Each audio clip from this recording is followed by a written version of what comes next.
Jennifer, talk to me a little bit about the piece that I have featured behind me here. Oh, yes. Okay. So that is one of my lily pads, lily pad series that I have. It's, I have like it's a seasonal kind of love too, where, you have your summertime and you're out on the lake and then you're maybe on your canoe or you're just playing in the water and just like moments in life that inspire you. And that was one of them, one of the inspirations of the good old summer love. Yes, with the lily pads all around and with all the different colors and the way that they just kind of like pop up and have all the little personalities. I love that. Beautiful. Love the colors. Did you study art? I did. I've actually art has been part of my life since fourth grade. And I started off with a summer camp at the museum in Columbus. And then, life started to happen and now I'm in the full groove. So since 2007, you would say, is when you really launched into it full time? That's when I said, fully committed, I'm going to do this full time.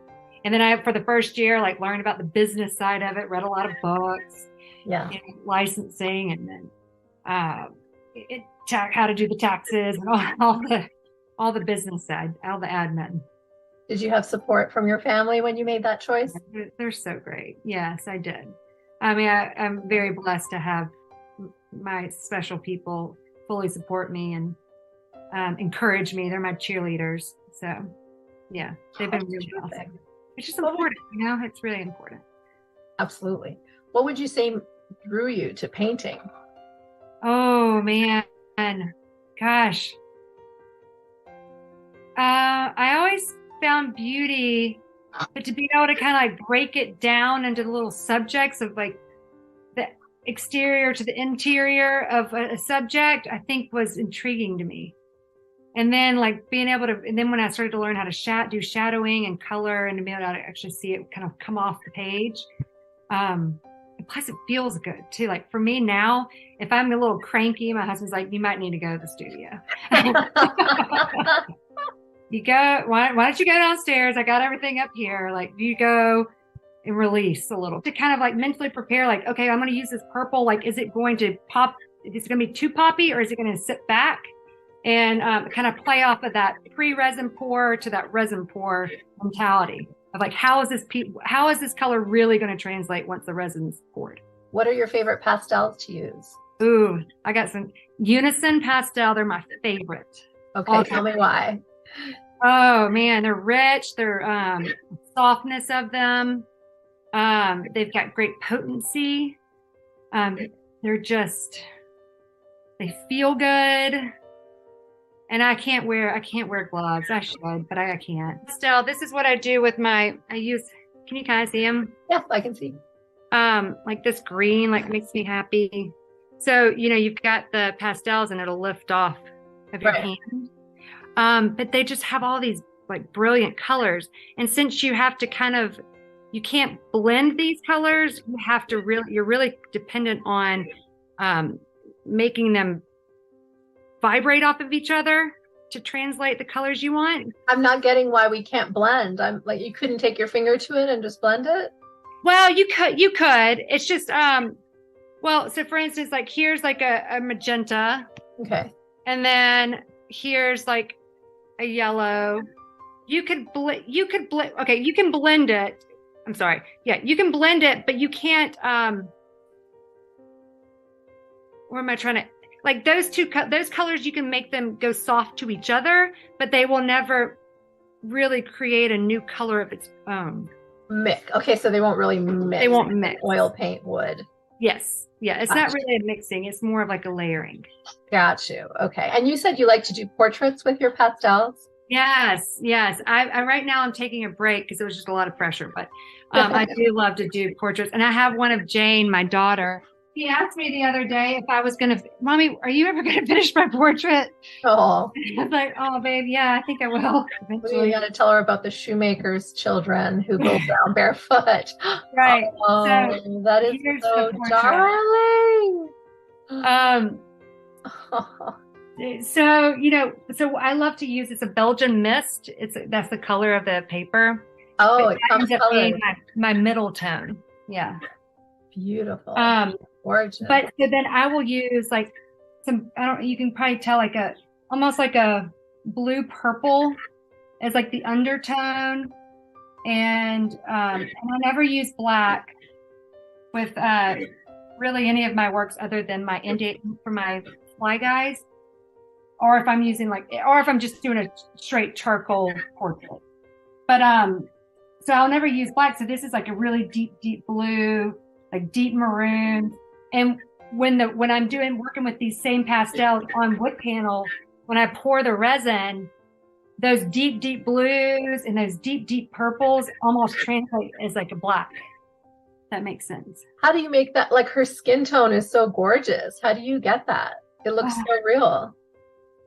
I mean, it's all about kind of understanding the color and what happens. And that's the beauty of these pastels. They're like so soft and they feel soft. So like I will be able to blend, because I don't want to make it seem like you can't blend pastel, but that color still will hold its potency on top of the other.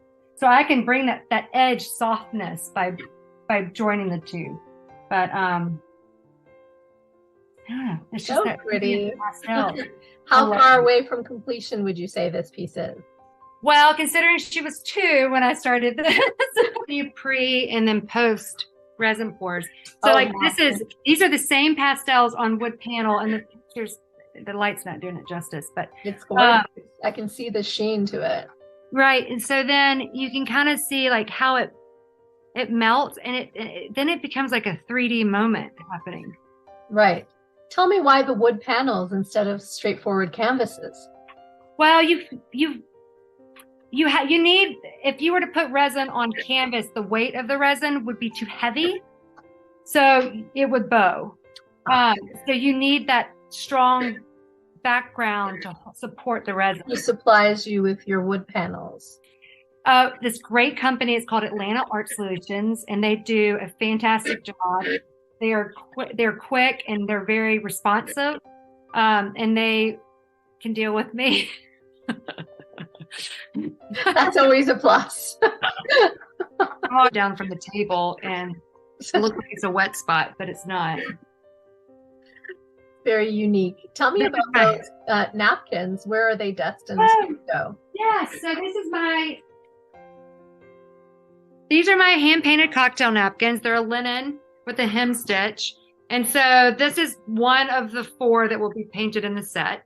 So I'll start off with this navy blue, and then there's like I call it aspen green on the inside. Okay. And then this is going to be where every single cocktail napkin in the set will have a different center color. Oh. And I call them my who's booze, like a neutral, and then I'll have this other green that's really pretty, and then like maybe this lilac.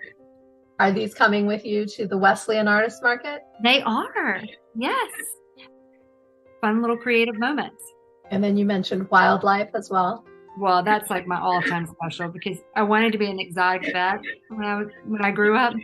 And so I went to Auburn with a double major, veterinary medicine and art. Because I knew art was always going to be a part of my life. So I just majored in it to keep it strong. And then I realized that I really wasn't that committed to doing veterinary medicine. Like, she likes to paint them. And next best thing. Yeah. Well, it's so funny. Now my stomach for like blood and guts and things like that has gotten so weak. I mean, I wouldn't have held out long. Everyone was so kind. The campus was fantastic, gorgeous, like a college campus. Right. But I really, I left there thinking, wow, Wesleyan, I feel like if I were to create a mission for them, it'd be like to raise good people. True. That's what I felt like what Wesleyan was about. A lot of kids in my neighborhood go there. So yes, I can attest to that. You mean you actually saw that and that you just remember it? Is that right? Yes, but I will work so like this guy, so once again, like I don't use black, but because of the translation of the resin, with a pastel and resin. Like this is a dark blue and like really deep purples. So the translation like comes across as like really dark. Gorgeous. Yeah. But I will, and then like the ostriches here, like, little sassies.